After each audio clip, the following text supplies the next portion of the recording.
Assalamualaikum warahmatullahi wabarakatuh. Kita lanjutkan. Nah, setelah kenali diri, wilayah yang harus kita tegaskan lagi adalah kemerdekaan, kebebasan. Katanya hanya ada dua pilihan, menjadi apatis atau mengikuti arus. Tetapi aku memilih untuk jadi manusia merdeka. Apatis itu orang yang tidak yakin perubahan bisa dilakukan, sudah cuek. Kalau ada orang berjuang, Allah tidak mungkin. Situasinya sudah kayak gini, mbok malaikat jadi presiden ya tidak bisa. Itu namanya apatis. Jadi tidak, pokoknya pesimis luar biasa, sudah tidak yakin sama sekali kalau perubahan bisa dilakukan. Pasrah. Pokoknya serba. Kalau apatis konotasinya biasanya agak negatif. Pokoknya kita ini sudah rusak-rusakan, yang enak dihancurkan semua terus bikin yang baru. Itu namanya apatis. Tidak yakin perubahan bisa dilakukan. Penyakit kita ini sudah akut luar biasa, masyarakat sudah hancur semua, sudah pokoknya kita tinggal nunggu aja kiamatnya. Itu namanya sudah putus asa, sudah tidak yakin bisa dilakukan perubahan. Ada orang kayak gini, katanya Ji. Ada yang kedua, orang yang hanya ikut arus. Yang lain ke utara, terus ke utara. Yang lain bikin channel YouTube, ikut-ikutan bikin channel YouTube. Yang lain melakukan apa, aku bikin apa. Yang lain melakukan prank, terus bikin prank juga. Akhirnya isinya prank-prank terus. Ya. Jadi prank itu mengejutkan kalau sekali dua kali. Kalau tiap hari prank ya orang tidak terkejut lagi, tidak wow lagi.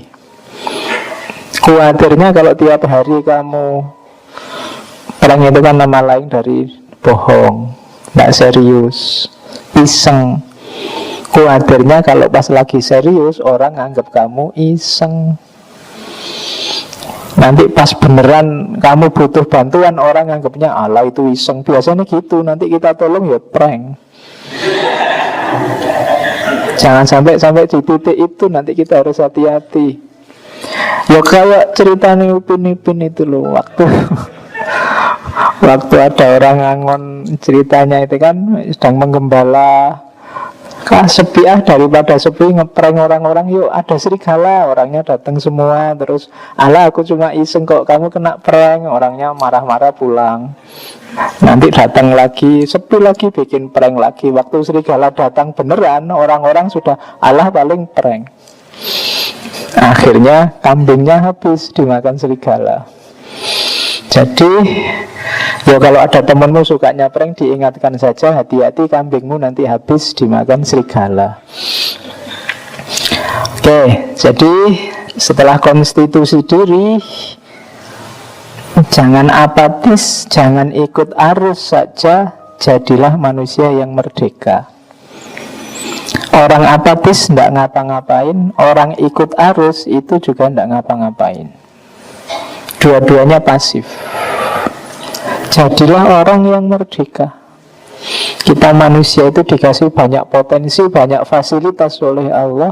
Ya gunakan itu. Kita punya tugas sebagai khalifah. Jalankan itu.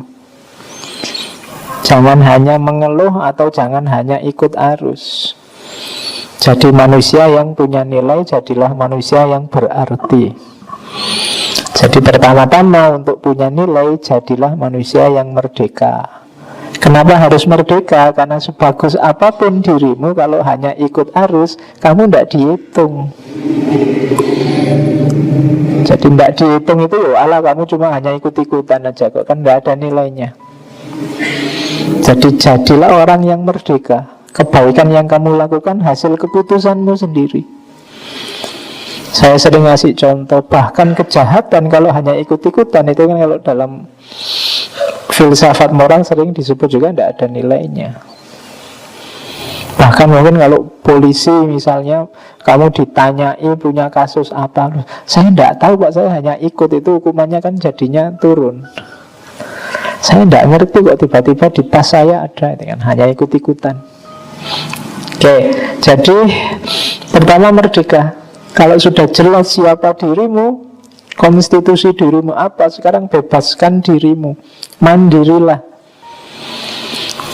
Apa tidak boleh Pak ikut banyak orang? Kalau itu baik, ya monggo, tapi keputusanmu sendiri. Jadi bukan karena ikut-ikutan. Itu orang yang merdeka. Nah, quote yang kedua itu tentang kehidupan berbangsa, hubungannya dengan kemerdekaan. Lanjutannya ke situ, kemerdekaan kita, kebebasan kita untuk apa? Untuk mewarnai kemerdekaan kehidupan kita berbangsa ini loh. Ini mirip kemarin waktu kita ngaji Soekarno, bahwa kemerdekaan itu alat, bukan tujuan. Kalau tujuannya hanya kemerdekaan, sudah selesai tahun 45. Jadi ketika ada proklamasi itu kan pernyataan bahwa kita merdeka, kan gitu. Katanya kemerdekaan merupakan sebuah mimpi yang jadi kenyataan. Dulu kita mimpi-mimpi, sekarang merdeka beneran. Tetapi kemerdekaan itu juga merupakan sebuah gedung yang kosong. Sekarang kita mengisinya bagaimana? Menjadi tugas pendukung-pendukungnya untuk mengisi kemerdekaan. Saya sering menyampaikan ada dua jenis freedom, ada freedom from, ada freedom for. Freedom from itu bebas dari. Banyak orang mengasosiasikan selalu kemerdekaan itu dengan bebas dari. Jadi bebas dari keterikatan, bebas dari penjajahan, bebas dari apa saja. Nah ya, bebas dari mungkin berat, tapi ada yang lebih berat. Bebas untuk, freedom for. Kalau sudah bebas dari keterikatan, mau ngapain kita? Nah itu berat.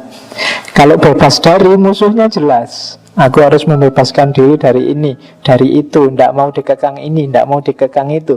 Begitu bebas, mau ngapain? Itu butuh orang cerdas, butuh orang yang mandiri, butuh orang yang bisa memutuskan. Kalau tidak, akhirnya yang balik lagi, kamu ikut sesuatu, ikut seseorang, ikut sekelompok orang, membuat keterikatan baru, tidak jadi bebas. Saya pernah itu di depan banyak orang, mau kajian, belum ditentukan temanya. Begitu saya bebaskan, oke Bapak Ibu sekarang bebas, temanya apa saja silahkan usul. Terus rame, ngeremeng, akhirnya sudahlah manut saja Pak, temanya apa. Ternyata tidak gampang untuk freedom for itu. Jadi orang itu maunya biasanya dituntun. Kenapa? Karena banyak orang cenderungnya pasif, agak males. Begitu freedom for, dia gimana? Kayak mahasiswa itu loh, silahkan bikin makalah tentang ini. Itu biasanya kan, sebenarnya kan dia bebas mau bikin makalah kayak apa saja, tapi kan terus pinginnya dituntun. Berapa halaman Pak? Berapa spasi Pak? Kan mesti ngono. Terus kamu tanya, salamu dewe terus jadi diatur. Yang ya dosennya tidak ngatur, kamu sendiri minta diatur. Ternyata ya levelnya mahasiswa ya tidak bisa. Mbak ya kamu inisiatif sendiri, ya normalnya makalah lah sekian halaman, pakai footnote, pakai itu kan gitu. Kadang kamu mempersulit dirimu sendiri. Minimal berapa buku Pak referensinya lo? Lo yang tidak diatur, kamu minta diatur. Akhirnya dosennya bikin aturan dan sumpek sendiri dirimu. Jadi gedungmu kosong, kamu minta diisi, bukan kamu isi sendiri.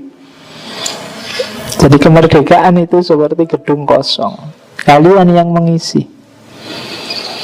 Jadi jangan salah paham, dia hanya terminal awal, bukan tujuan.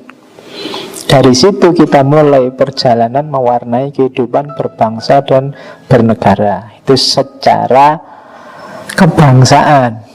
Kalau secara pribadi, ya kebebasan itu berarti langkah kita setelah membangun konstitusi diri. Oke, untuk malam hari ini saya cukupkan sekian dulu. Mohon maaf kalau ada yang kurang berkenan, mungkin 1-2 kekurangan apa, mohon dimaklumi. Kalau ada kekhilafan, kealpaan yang teman-teman ngerti benernya seperti apa, ya silahkan disampaikan. Kurang lebihnya mohon maaf. Wallahul muwaffiq, wallahu a'lam bissawab. Wassalamualaikum warahmatullahi wabarakatuh.